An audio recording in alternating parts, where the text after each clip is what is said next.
How's it guys, welcome to my business crash course video. This is where I cover a few small business concepts within 2 minutes. Okay, so we're looking at net profit after tax today. Net profit after tax is massively important, guys. I can't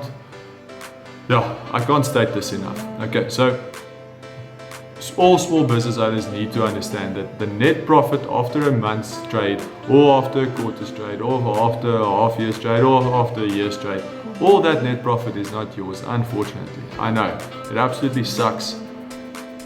It's not great. But at the end of the day, that is the reality we are faced with. So it's important to understand what is your tax rate.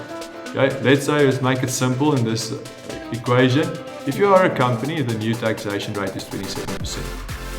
If you have 100 Rands worth of net profit, 27 Rand of that 100 Rand belongs to SARS. It's not yours to keep.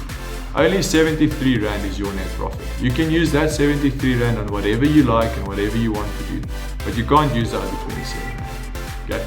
If you do use that other 27 Rand, the next month you'll have to use your net profit to fund that 27 Rand that you've just used. So a nice way to do that is have two accounts in your bank account. Okay, have one where you pay in your net profit after tax, and the other part is where you pay in the tax, so that the money never goes into your personal account or account that you can use it with.